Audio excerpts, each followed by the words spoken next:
Calcularemos las derivadas de las funciones inversas usando la regla de cadena. Entonces, primero que nada necesitamos recordar que es una función inversa. Entonces, si tenemos una función inversa es aquella función que si la componemos, ya sea del lado izquierdo o del lado derecho, obtenemos la función identidad, que en este caso es la función x, que al punto le asigna el mismo punto. Y vamos a utilizar la regla de cadena. Entonces, la regla de cadena nos dice es que la derivada de una composición es la derivada de la de afuera evaluada en la de dentro multiplicada por la derivada de la de dentro. Entonces, la regla de la cadena en este tipo de composiciones.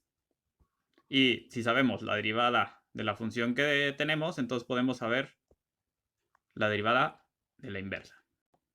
Entonces, la primera que vamos a ver cómo se calcula es la de la exponencial, que ya habíamos visto que la derivada del logaritmo, entonces habíamos trabajado que la derivada del logaritmo es 1 sobre x. Y vamos a utilizar la derivada que ya habíamos visto cómo se calcula con la definición del límite. Entonces, el logaritmo, sabemos que es su inversa. Bueno, el logaritmo natural es la exponencial en base e.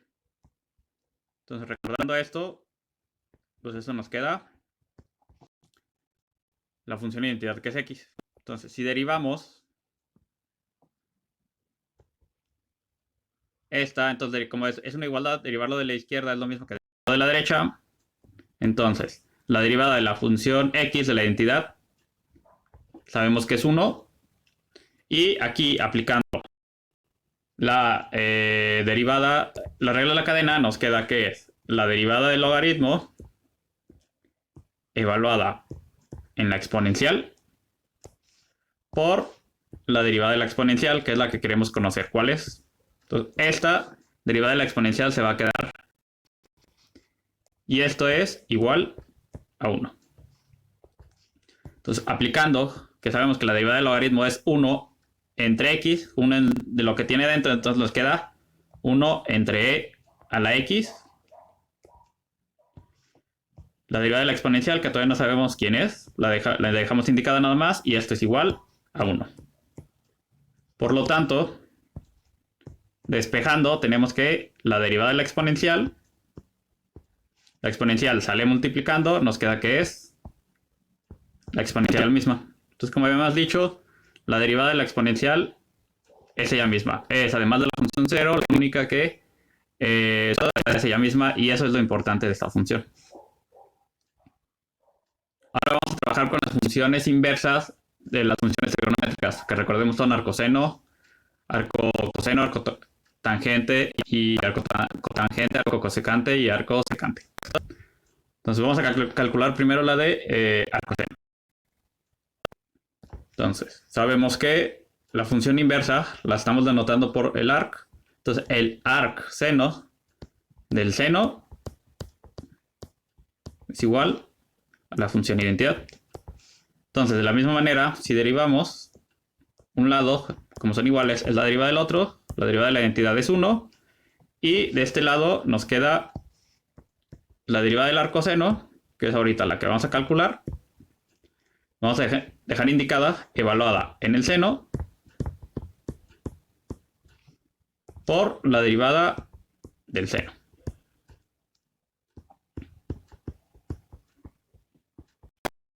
Y entonces, derivando, pues nos queda el arcoseno. La derivada del arcoseno evaluado en seno. Y la derivada del coseno del seno, que es coseno. Y todo esto es igual a 1. Que si pasamos dividiendo el coseno, entonces va a pasar acá dividiendo. Y por lo tanto nos queda que la derivada del arcoseno evaluada en el seno es igual a 1 entre coseno. Entonces, para tener una regla específica, tenemos que aquí está evaluado en seno y este está evaluado en coseno. Entonces, tenemos que de alguna forma transformar ese coseno en seno. Y como hemos estado trabajando con las identidades, sabemos que existe una identidad que nos dice que el seno cuadrado más coseno cuadrado es igual a 1.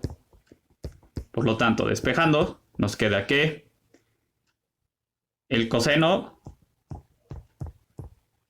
es igual a 1 menos el seno cuadrado pasa restando y como el coseno tiene el cuadrado, pues la inversa es la raíz. Por lo tanto, tenemos que el arcoseno, la derivada del arcoseno evaluada en seno es igual a 1 entre la raíz de 1 menos seno al cuadrado de x.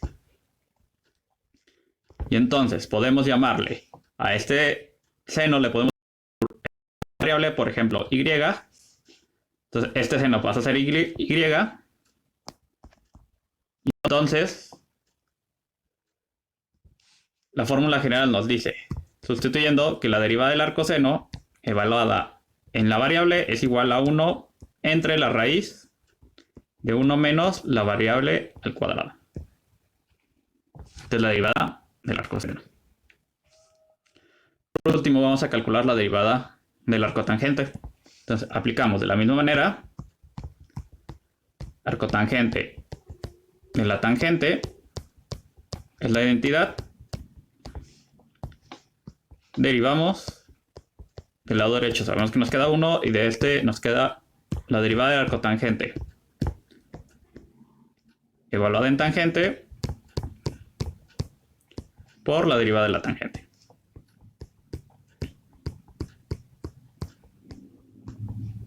Entonces, esto es igual a arcotangente evaluada en tangente.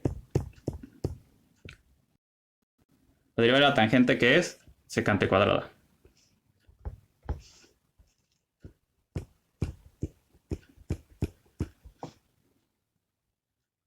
Y entonces tenemos que la derivada del arcotangente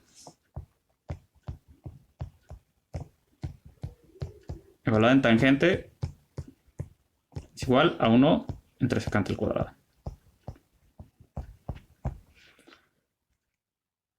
Y entonces de la misma manera tenemos que escribir, como está evaluado en tangente, la derivada, tenemos que escribir la secante cuadrada en términos de la tangente.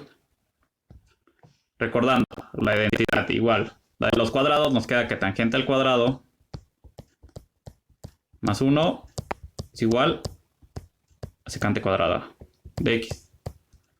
Por lo tanto, sustituyendo en la fórmula que teníamos, nos queda que la derivada de arcotangente evaluada en tangente que teníamos es 1 entre secante cuadrado, pasa a ser 1 entre tangente cuadrada más 1, usando la identidad que tenemos acá arriba. Y entonces, llamando la tangente como una variable, igual vamos a dar también y, obtenemos que para cualquier variable, la derivada del arcotangente igualada en la variable es igual a 1 entre 1 más la variable al cuadrado. Y de la misma manera podemos obtener las derivadas de arcocoseno, arcotangente, arcosecante y arcocosecante. Y esta es la idea que se sigue para sacar las derivadas de las funciones inversas si conocemos la derivada de la función original.